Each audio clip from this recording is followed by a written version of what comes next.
مر عمر بن الخطاب رضي الله عنه وهو أمير المؤمنين آنذاك ومعه الأحنف بن قيس، مروا على راعي غنم، فقال له عمر: بعنا شاة من هذه الغنم.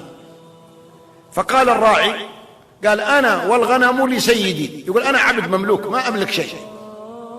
فقال له عمر رضي الله عنه يختبره، قال: بعنا شاة من هذه الغنم وقل أكلها الذئب.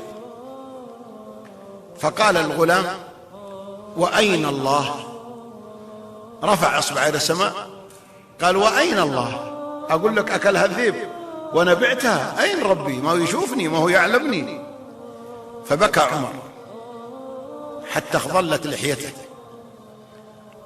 وذهب إلى سيد هذا الغلام واشتراه وأعتقه، وقال: كلمة أعتقتك في الدنيا أرجو الله أن تعتقك من النار يوم القيامة.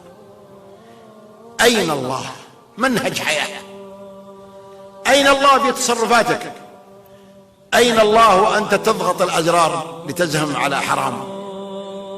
أين الله وأنت تنشر البلوتوث توزع الفاحشة في الذين آمنوا؟ أين الله وأنت تنظر بعينك إلى محارم الله؟ أين الله وأنت تسمع بأذنك ما يسخط الله؟ أين الله وأنت تتعامل بالربا؟ أين الله وأنت تسرق المال المعصوم؟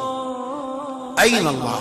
أما استشعرت أن الله يراك؟ يستخفون من الناس ولا يستخفون من الله وهو معهم إذ يبيتون ما لا يرضى من القول وكان الله بما يعملون محيطا.